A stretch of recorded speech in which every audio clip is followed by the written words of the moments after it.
Hola, buenas tardes. Soy la doctora Brilcelina Gamboa Esteves y hoy en nuestro curso de introducción a la investigación vamos a comenzar con los trabajos de la tercera unidad para explicar de entrada algunas de las características que guardan los objetos de estudio que están vinculados con nuestra disciplina que es la comunicación.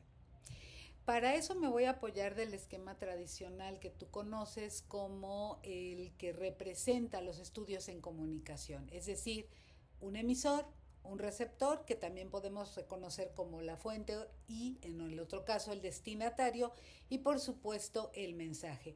El esquema nos puede ayudar simplemente a entender cómo es que se configura un objeto de estudio dentro de nuestra disciplina.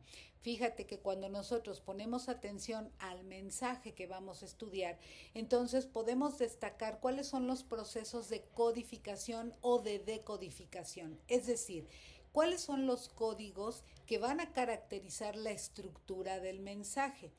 Esa estructura del mensaje puede ser visual, y entonces van a intervenir una serie de elementos, por ejemplo, como el volumen o tamaño, los colores, la forma en que percibimos, ¿no? El movimiento, etcétera.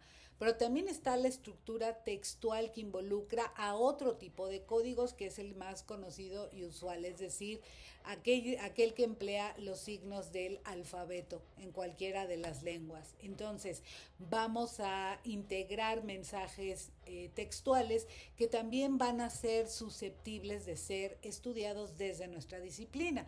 Y por supuesto hay otro ámbito dentro de la codificación que son las estructuras auditivas, en donde van a intervenir otra serie de elementos que tal vez tú reconozcas como parte del lenguaje de los sonidos, ¿no? Es decir, frecuencias, altitudes, fenómenos, por ejemplo, como el eco, en fin, toda una serie de elementos que sígnicos, es decir, significativos, que le van a dar forma a esta estructura. Cuando estudiamos un mensaje, somos susceptibles de reconocer su codificación para decodificar, pero esto dependiendo del tipo de lenguaje que le está dando estructura a ese mensaje.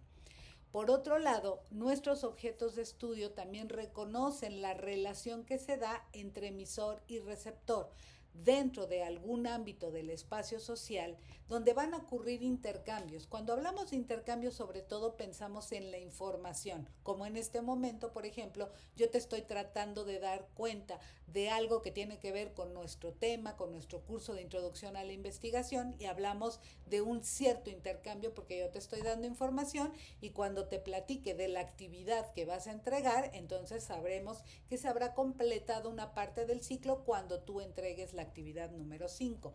Hablamos de un intercambio.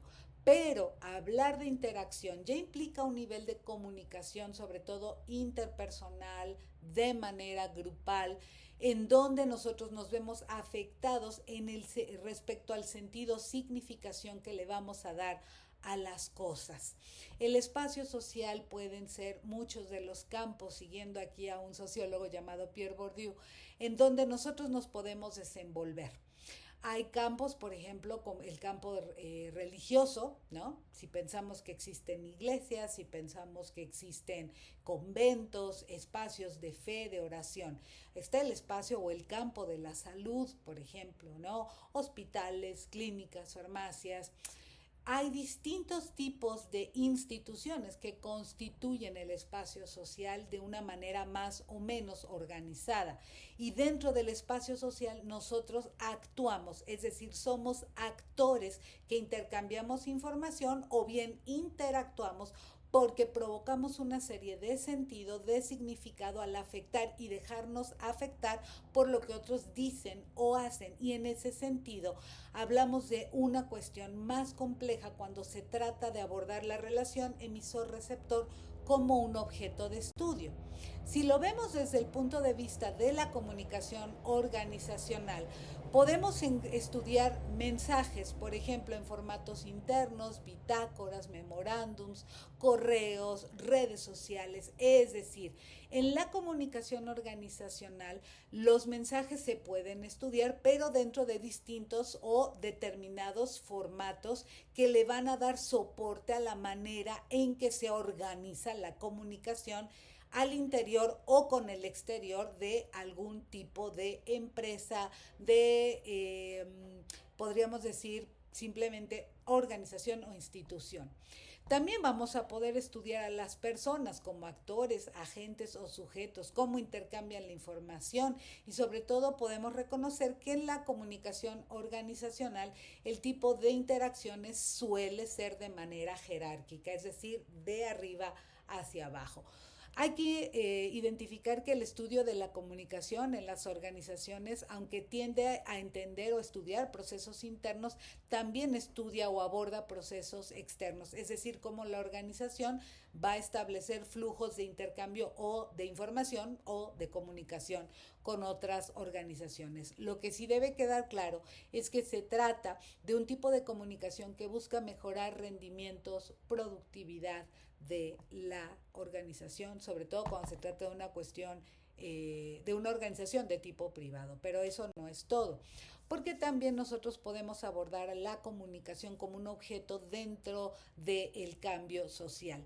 La comunicación para el desarrollo, la comunicación para el cambio social, se expresa en mensajes que se presentan en distintos formatos, por ejemplo, periódicos locales, radio y televisión alternativas, redes sociodigitales, pero no es el único, no son los únicos tipos de mensajes, por ejemplo, ¿no? Que podríamos encontrar. Aquí solo los menciono como una posibilidad.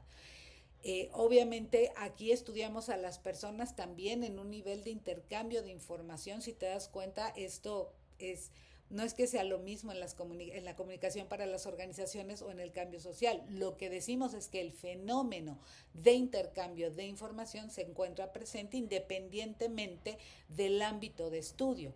Aquí que sí cambia cuando abordamos el estudio de las personas en función de su interacción. Aquí la interacción para el cambio social debe promover o estudiarse en función de la horizontalidad dialógica y participativa. No abordamos tanto las jerarquías, aunque se pueden reconocer. Aquí lo que se busca es incentivar comunicación horizontal en un mismo nivel y también participativa. Hay que reconocer que el estudio de la comunicación para el cambio social implica abordar problemas que todos compartimos y la idea es tratar de mejorarlos de manera colaborativa o comunitaria. Por eso se basa más en el diálogo como un ejercicio, como una apuesta, pero también como un suceso que debemos provocar para poder estudiarlo y además se basa en la escucha atenta. Generalmente aquí utilizamos diagnósticos de trabajo que se basan en la IAP o investigación, acción participativa. Finalmente, respecto a la comunicación mediática, que debemos decir que el estudio de los medios es el más abundante en nuestra disciplina, aunque, como dice uno de mis queridos maestros, Jorge González, todavía podemos hacer nuevas preguntas a viejos problemas.